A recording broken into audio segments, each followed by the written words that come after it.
Last বিপিএলে কিন্তু মাহিদুল অঙ্কনকে আমরা দেখেছি 174 স্ট্রাইক রেটে ব্যাট করতে।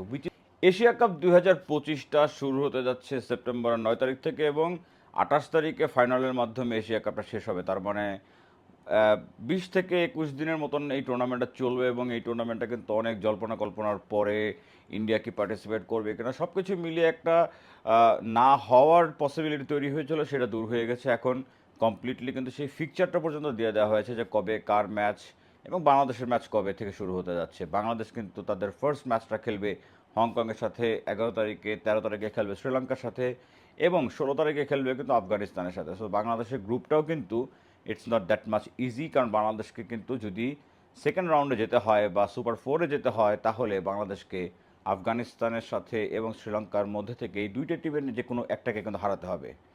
এই পরীক্ষাটাতে যাওয়ার আগে বাংলাদেশের স্কোয়াডটা কেমন হতে পারে সেটা নিয়ে কিন্তু আমাদের সবার একটা আকাঙ্ক্ষা রয়েছে বা জল্পনা কল্পনা কাজ করছে। যেই টিমটা শ্রীলঙ্কার সাথে এবং পাকিস্তানের সাথে সিরিজটাতে খেলেছিল সেই সেম টিমটা কি যাচ্ছে নাকি সেখান থেকে কোনো চেঞ্জেস আসবে? অবধারিতভাবে কিন্তু দুইটা জায়গায় তো আমি দেখতে পাচ্ছি চেঞ্জেস আসতে বাধ্য। নাইম শেখকে আসলে কি টি-20 সেট আপে কোনো রকম কোনো প্রয়োজনীয়তা আছে কি নেই?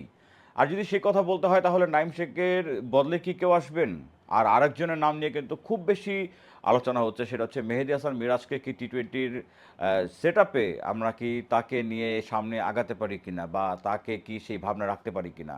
আমার কাছে মনে হয় যে মেহেদী হাসান মিরাজকেও এই স্কোয়াডে মনে হয় না রাখা হবে, বা মেহেদী হাসান মিরাজের জন্য টি-20 দরজাটা মনে হয় আপাতত বন্ধ হয়ে গিয়েছে এই পাকিস্তান এবং শ্রীলঙ্কার সাথে সিরিজের পর থেকেই। প্রথমে আমি যদি আসি তাহলে বাংলাদেশের ওপেনিংয়ের নিয়ে কিন্তু একটা আলোচনা হচ্ছে যে ব্যাকআপ ওপেনার হিসেবে নাইম শেখকে বাদ দিলে কাকে আনা যায় বা কে আসতে পারে। আমি এইবারের এশিয়া কাপের যদি কনসিডারেশন করি তাহলে আমার কাছে একটা লজিক্যাল জিনিস লাগে, সেটা হচ্ছে এই এশিয়া কাপে বাংলাদেশের স্কোয়াডে ব্যাকআপ ওপেনার হিসেবে কাউকে নেওয়া হবে না। ইফ ইন এনি কেস যদি তানজিদ হাসান তামিম বা পারভেজ হোসেন ইমনের ভেতর থেকে কেউ ইনজুরিতে পড়ে বা ফিজিক্যাল আনওয়েলনেসের কারণে যদি খেলতে না পারে তাহলে সেখানে কিন্তু লিটন কিন্তু রয়েছেন একজন জেনুইন ওপেনার। যদিও কিনা লিটন এখন টি-20তে সেটেল নাম্বার 3-তে বা ওয়ান ডাউনে খেলছেন, কিন্তু যদি ইন কেস আপনি ওপেনিং করাতে হয়ই কাউকে দিয়ে তাহলে তো ব্যাকআপ ওপেনার হিসেবে লিটন দাস রয়েছেনই। যাই হোক, আমি যদি ব্যাটিং অর্ডার ধরে ধরে আগাই তাহলে প্রথমে আগে এইটা বলবো, তারপরে আমি এক্সপ্লেন করছি যে আসলে কোন দুইটা বা একটা জায়গা বা তিনটা জায়গাতে একটু ট্রিকি হতে পারে। আমি যদি ঠিক ব্যাটিং অর্ডারটা ধরে শুরু করি, ঠিক যেভাবে করে পাকিস্তানের সাথে সিরিজটা খেলা হয়েছিল বা শ্রীলঙ্কার সাথে যে সিরিজটা খেলা হয়েছিল, বাংলাদেশের যে স্কোয়াডটা খেলেছিল সেখানে যে আমি যদি ব্যাটিং অর্ডার ওয়াইজ বলি তাহলে ফার্স্টে তানজিদ হাসান তামিম এবং পারভেজ হোসেন ইমন থাকছেন ওপেনিংয়ে, তারপরে ওয়ান ডাউনে থাকছেন লিটন দাস, নাম্বার 4-এ থাকবেন তাহিদ হৃদয়। এখন তাহিদ হৃদয়কে নিয়ে যতই আলোচনা হোক যতই সমালোচনা হোক তাহিদ হৃদয় স্কোয়াডে থাকবেনই, কারণ মিডল অর্ডারের সেই স্টেবিলিটিটা কিন্তু তাহিদ হৃদয় এনে দিতে পারবেন। কারণ তিনি এই মুহূর্তে আর যাই হোক না কেন বাংলাদেশ টিম ম্যানেজমেন্ট বা ক্রিকেট বোর্ড কিন্তু তাহিদ হৃদয়কে রেখে টিম চিন্তা করবে না। সেই মিডল অর্ডারের একমাত্র ছিলেন তাহিদ হৃদয়। এখন দেখা যাক যে তার সাথে ব্যাকআপে কি কোনো মিডল অর্ডার ব্যাটার থাকেন কিনা এই এশিয়া কাপের স্কোয়াডে। নাম্বার 5-এর কথা যদি বলি তাহলে সেখানে থাকবেন জাকের আলী অনিক, নাম্বার 6-এ থাকবেন শামীম হোসেন পাটোয়ারি, নাম্বার 7-এ থাকবেন শেখ মেহেদী, নাম্বার 8-এ থাকবেন রিশাদ হোসেন, নাম্বার 9-এ নাসুম আহমেদ, নাম্বার 10-এ থাকবেন তানজিম হাসান সাকিব, নাম্বার 11-এ মুস্তাফিজুর রহমান, নাম্বার 12-এ থাকবেন তাসকিন আহমেদ, নাম্বার 13-এ থাকবেন আহ, শরীফুল ইসলাম, নাম্বার 14-এ থাকবেন মোহাম্মদ সাইফুদ্দিন এবং নাম্বার 15-এ কে? মাত্র একটা স্পট এখানে কিন্তু দেখা যাচ্ছে যে ব্ল্যাঙ্ক আছে বা খালি থাকছে, সেইখানে আসলে কাকে নেওয়া হবে? যেই একটা স্পট, ওই একটা স্পটের দাবিদার আমার কাছে দুইজন। আমার কাছে মনে হয় যে ওপেনিংয়ের ব্যাকআপ যেহেতু বললাম লিটন দাস আছেনই এবং মিডল অর্ডারে কিন্তু সেই তাহিদ হৃদয় ছাড়া যে আমরা ব্যাকআপ মিডল অর্ডার ব্যাটার নেইনি, শ্রীলঙ্কা সিরিজে নেইনি, পাকিস্তানের সেই সিরিজেও কিন্তু রাখিনি, সেইটা নিয়ে কিন্তু বহুত আলোচনা সমালোচনা হয়েছে এখানে। এই জায়গা কিন্তু আমার কাছে মনে হয় সিলেকশন কমিটি সেখানে চেঞ্জেসটা আনবে বা ব্যাকআপ মিডল অর্ডার রাখবে। এখন নুরুল হাসান সোহান জোরালো দাবিদার টিমে আসার জন্য। নুরুল হাসান সোহান যেভাবে করে পারফর্ম করেছেন রিসেন্টলি, কন্টিনিউয়াসলি তিনি কিন্তু রান করছেন, কিন্তু এখানে কি নুরুল হাসান সোহানে আসবেন নাকি মাহিদুল অঙ্কন আসবেন? দুইজনই কিন্তু সমানভাবে এই স্পটটার জন্য বা স্কোয়াডের থাকার জন্য জোরালো দাবিদার। কিন্তু আমার কাছে মনে হয় সোহান কিছুটা অংশে তিনি পিছিয়ে পড়বেন মাহিদুল অঙ্কনের কাছে। আমার কাছে মনে হয় যে মাহিদুল অঙ্কন এইখানে চান্সটা পেতে যাচ্ছেন বা পেতে পারেন। উইকেট কিপিংটা কিন্তু লিটন দাস করছেন।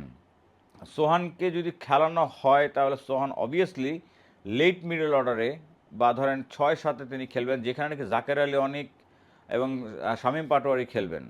সো ওইখানে তাকে যদি খেলানো হয়, দেখেন উইকেট কিপারের সংখ্যা কিন্তু প্লেইং ইলেভেনের ভেতরেই জাকের আলী অনেক মেইন উইকেট কিপার হিসেবে, তখন যদি সোহান থাকবেন আর লিটন দাস, তিনটা উইকেট কিপার নিয়ে কি বাংলাদেশ যাবে? হ্যাঁ, আপনি বলতে পারেন যে মাহিদুল অঙ্কনও তো উইকেট কিপার, বাট মাহিদুল অঙ্কন কিন্তু উইকেট কিপিং ছাড়াও তাকে যদি গ্রাউন্ড ফিল্ডিংও করানো হয় সেটাও তিনি করতে পারেন। কিন্তু সোহানকে কিন্তু আমরা একেবারে ওই উইকেট কিপিং রোলটাতেই আমরা দেখি। আর যদি মাহিদুল অঙ্কনের কথা বলি তাহলে তার আরেকটা জায়গাতে মনে হয় তিনি কিঞ্চিত একটু এগিয়ে থাকবেন, কারণ লাস্ট বিপিএলে কিন্তু মাহিদুল অঙ্কনকে আমরা দেখেছি 174 স্ট্রাইক রেটে ব্যাট করতে। 174 স্ট্রাইক রেটের একটা ব্যাটারকে যদি আপনি টি-20-তে না খেলান তাহলে আসলে কোথায় তাকে চান্স দেবেন? তাকে যদিও অনেকে টেস্ট খেলানো হয়েছে, বাট তিনি কিন্তু টি-20-র একদম যোগ্য একজন ব্যাটার, এবং তাকে কিন্তু আমরা চাইলে 5ও খেলাতে পারি, 6ও খেলাতে পারি, 7ও খেলাতে পারি ইফ নিডেড। সিচুয়েশন যখন যেরকম হবে সেই অনুযায়ী কিন্তু অঙ্কনকে কিন্তু আমরা সেখানে অ্যাডাপ্ট করাতে পারি বা খেলাতে পারি। তো আমার কাছে মনে হয় যে সোহান বা অঙ্কন দুইজনই চান্স পাওয়ার দাবিদার বা যোগ্য, কিন্তু চান্স পাবেন একজন, যেহেতু একজন মেম্বারই মাত্র শর্ট রয়েছে এই স্কোয়াডের ভেতর থেকে। আমার ভোটটা থাকবে অঙ্কনের প্রতি, কিন্তু আমি চাইবো সামনে বাংলাদেশ টিমে সোহান এবং অঙ্কন দুইজনকে যাতে ইনক্লুড করা হয়। এশিয়া কাপের টিমটা এরকম হতে পারে: তানজিদ হাসান তামিম, পারভেজ হোসেন ইমন, লিটন দাস, তাওহিদ হৃদয়, শামীম পাটোয়ারি, জাকের আলী অনিক, শেখ মেহেদী, রিশাদ হোসেন, নাসুম আহমেদ, মোহাম্মদ সাইফুদ্দিন, মুস্তাফিজুর রহমান, তাসকিন আহমেদ, তানজিম হাসান সাকিব, শরীফুল ইসলাম, এবং আমার মনে হয় মাহিদুল অঙ্কন হতে যাচ্ছেন নুরুল হাসান সোহান। হয়তোবা সামনেই তিনি চান্স পাবেন, তবে এশিয়া কাপের স্কোয়াডে হয়তোবা সোহান থাকতে নাও পারেন।